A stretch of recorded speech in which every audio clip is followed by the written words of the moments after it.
다섯 번째로 난곡 난향동의 사례를 함께 들어보도록 하겠습니다. 난곡 난향동은 스마트 공영 주차장 사업과 재생활력소 조성을 핵심 사업으로 계획하고 있습니다. 난곡 난향 도시재생지원센터의 이성찬 사무국장님이십니다. 예, 안녕하세요. 난곡 난향 도시재생 현장지원센터의 사무국장 이성찬입니다. 저는 오늘 이 자리가 이제 기획될 때 그 단순한 이제 사업 공유가 아니라 이제 이슈를 좀 제기를 하자 이렇게 기획된 자리를 알고 있고, 그래서 이제 센터장님들하고 함께 이제 논의된 내용들을 뒤에 좀 이슈 제기를 좀 중심으로 말씀을 좀 드리겠습니다. 그 자료 자체는 저희가 좀 한 20페이지짜리 자료는 또 별도로 그 관여센터에 있으니까요. 혹시 필요하신 분들은 관여센터 요청하시면 저희 지역의 어떤 사업 계획이나 준비 과정을 확인하실 수 있을 거라고 생각합니다. 먼저 그 우리 동네 얘기를 먼저 간단하게 좀 말씀드리겠습니다.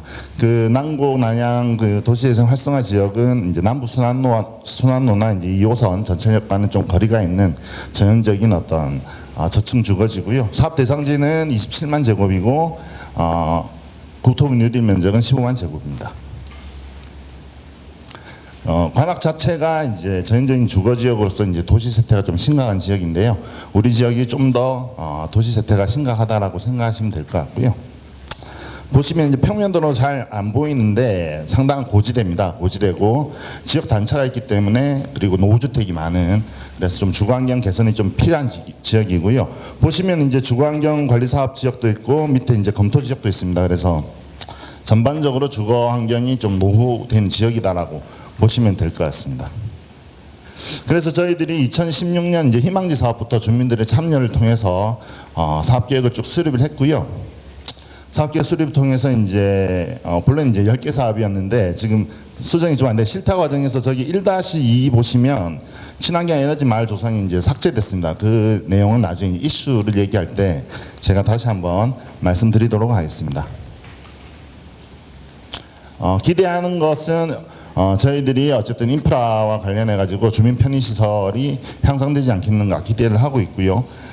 저희 마중물 사업을 통한 90면의 이제 주차장을 포함해서 구청에서는 별도의 사업비로 또 20면의 주차장을 건설할 계획을 갖고 있습니다. 총 110면의 주차장 부지를 통해서 이제 좀 지역에 그 주차난 해소를 기대를 하고 있고요. 이것뿐 아니라 이제 주거 그 가꿈주택 사업처럼 저희들이 이제 집수리 사업을 통해 가지고 서울시 가꿈주택 포함해서 한 160여 가구의 수리를 할 계획으로 지금 준비를 하고 있습니다.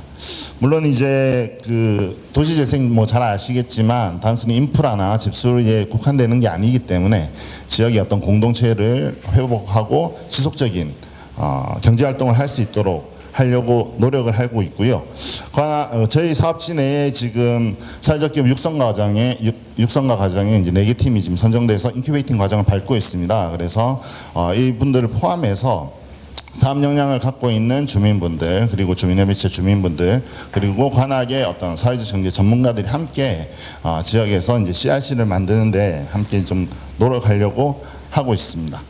예, 여기까지 이제 간단하게 좀 말씀드렸고요. 아까 말씀드린 대로 추가적인 자료는 광역센터에 요청하시면 받아보실 수 있을 거라고 생각합니다. 그 이슈를 좀 몇 가지 말씀드릴 텐데요. 첫 번째는 사적 영역에 대한 국비 지원의 이제 경직성, 이런 표현을 썼습니다. 그 아시다시피 활성화 지역으로 선정되기 위해서는 사적 영역에 대한 지표가 있습니다. 그게 바로 이제 주택 노후도인데요. 주택 노후도가 지표에 있음에도 불구하고 이것을 개선하기 위한 이제 사업비 투입은 좀 어렵죠. 그 제가 알기로는 국토부에서도 집수리 사업을 원래 이제 사적 영역에 이제 지원하는 거니까 불허하다가 이제 바꾼 걸로 가이드라인을 변경한 걸로 이렇게 알고 있습니다. 그리고 아까 이제 저희 에너지 마을 사업 같은 경우는 뭐 그 창 같은 단열이나 이런 소소한 이런 지원이었는데 그게 이제 사적 영역에 대한 지원이다 이렇게 해가지고 사업 자체가 이제 없어져 버렸는데요. 그런 부분에 있어서 물론 이제 특혜는 없어야 되지만 조금 이제 완화된 가이드라인이 좀 필요하지 않겠나 생각이 됩니다. 저희들은 그 집수리 모임이라고 있어가지고 이제 공모 사업으로 이제 일종의 봉사 사업으로 이제 하거나, 그리고 최근에 올해부터는 이제 환경부에서 하는 이제 환경성 질환 예방 사업을 통해 가지고 그 내부 집 내부에 이제 환경을 바꾸려고 하고 있는데요. 환경부에서 하면 국토부도 가능하지 않을까 이런 생각을 해보게 됩니다.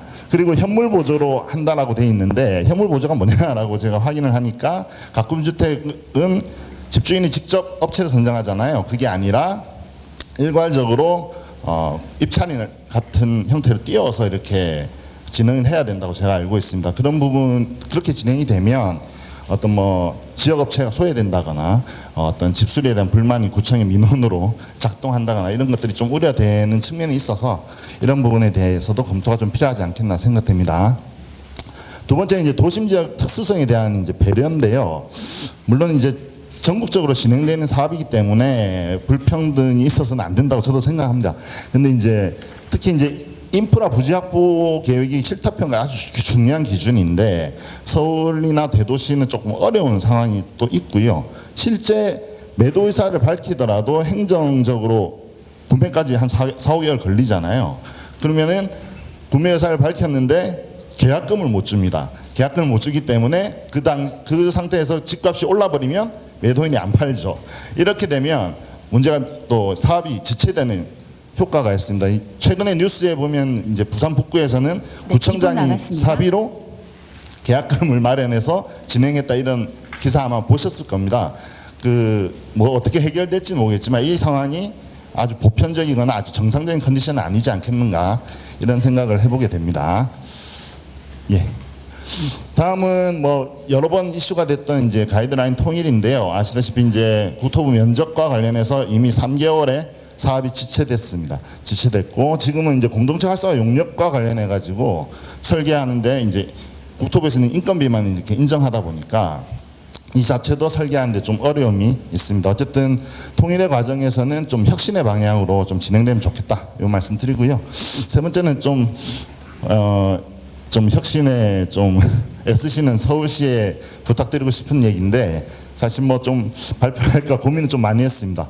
근데 이제 용역 기간 때문에 저희가 어쩔 수 없이 말씀을 드리는데요.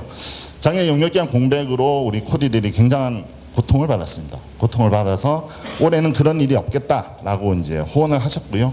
근데 이제 결론적으로 보면은 다시 연장하는 방식이 됐습니다.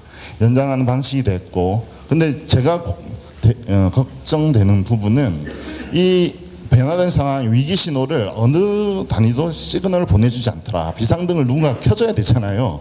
그래야 해결할 수 있는 부분이 있는데 그런 부분들이 없다 보니까 현장 대처가 늦어집니다. 네, 30초 남았습니다. 고스트 트래픽잼 얘기를 마무리하겠습니다.